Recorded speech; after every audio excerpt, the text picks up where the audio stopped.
Hey, it's Tim. And it's Amy from Go With Less. If you're new to our channel, welcome. We're thrilled to have you here. Today we're talking travel hacking. Specifically, what we're talking about today with travel hacking is the types of points and miles that you can earn when you sign up for a new credit card. I am particularly interested in travel hacking this week because we're planning some big trips and we're using those points and miles, and it's so great to have those in your account to use for free travel. And with that, I hope you'll stay tuned. If you're interested in travel, in budget travel, travel hacking, house sitting, things like that, we hope that you'll subscribe to our channel over here because we come out with a new video every Wednesday. Let's get going.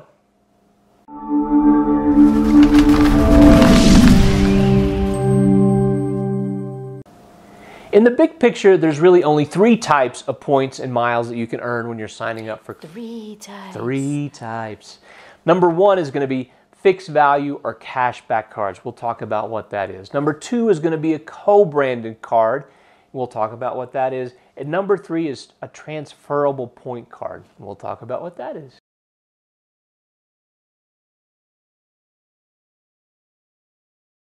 So cashback or a fixed value card is just like it says. It's going to give you cash back for every purchase you make. For instance, Discover Card has a card that does this. And you go out, you make a purchase, you earn 1% back on your purchase, and then you can redeem those points that you've subsequently earned for cash back, statement credits, and things like this against your credit card. Some of the cards that we like that fall into this cashback category are a little bit more focused. Things like the Capital One Venture card or the Barclays Card Arrival Plus card. They allow you to redeem against travel specifically, so you have to make a travel charge on your credit card in order to actually wipe those travel charges away. We really like those. There's also a variety of cards. Citibank has this double card that allows you to earn double points on every purchase you make, and when you actually earn 1 point when you make the purchase and another point whenever you pay the purchase off. But cashback cards are pretty easy to understand. I think if you're just getting into the points and miles game, these cards make a lot of sense, and they're just really easy to use. As Tim mentioned, these are extremely easy to use. What's really nice about this is that this is how we wipe away our Airbnb charges, how we wipe away all of our planes and trains and automobiles between the different cities where we're traveling, the museum entrances, the subway pass when we're traveling, that sort of thing.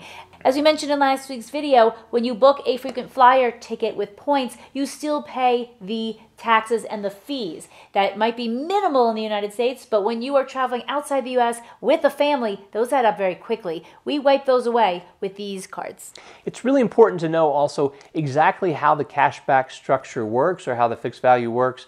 So you want to make sure that you, for instance, with the Arrival Plus card, if you charge a travel expense on your Arrival Plus card, it has to be over $100 in order to wipe it away. So sometimes that's a little challenging.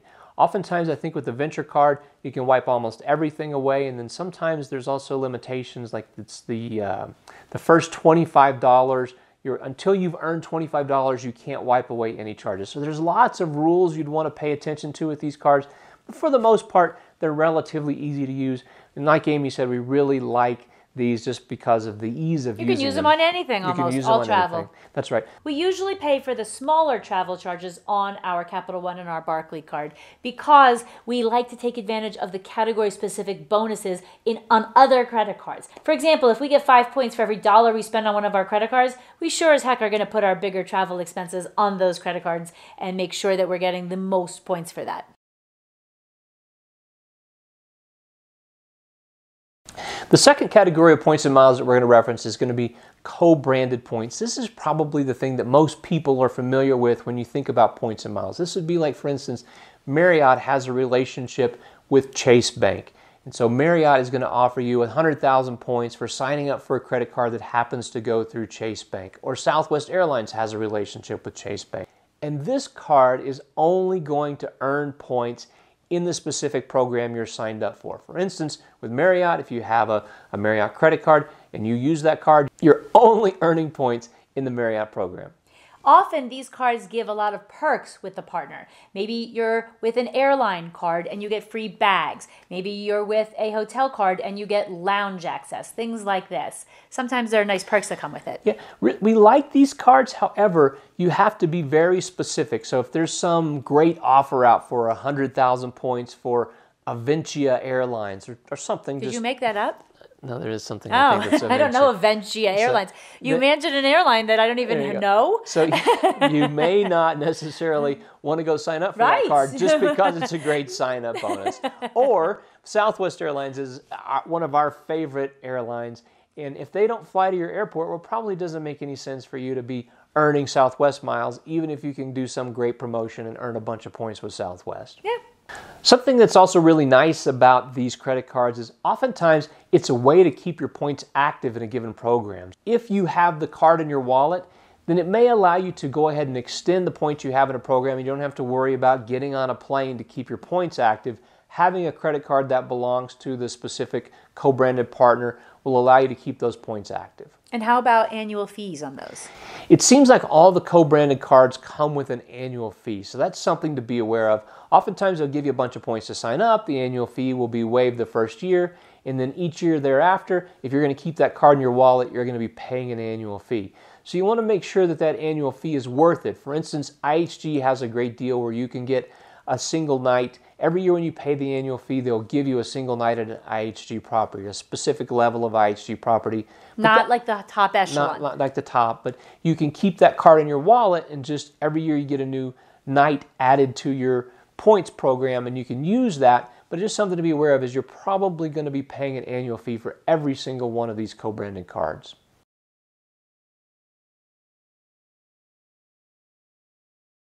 The final option we're going to talk about today is transferable points. The biggies here in the transferable space would include Chase and their Ultimate Rewards, American Express and their membership rewards, and Citibank and their thank you points. Yeah, and Capital One just introduced something new with their venture card. I'm not even sure what the program is called. However, they do have transferable points that they're now offering. We haven't jumped on that yet. We have not. We I bet we will. A Capital One card that we use for cashback, but we haven't tried their transferable program yet.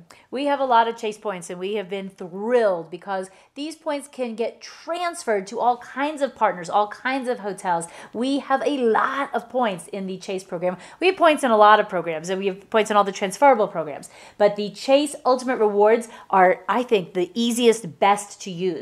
We have booked many hotels with them. We have booked airline through them. We have transferred points to airlines, Southwest, for example, and booked on Southwest with our Ultimate Rewards points. So they are so easy, and we often recommend these as something for people who might not have brand affinity. The beauty of these points, like Amy mentioned earlier, is that you can transfer them to a multitude of programs. For instance, Chase has a relationship with Southwest. Chase has a relationship with United. Chase has a relationship with Marriott.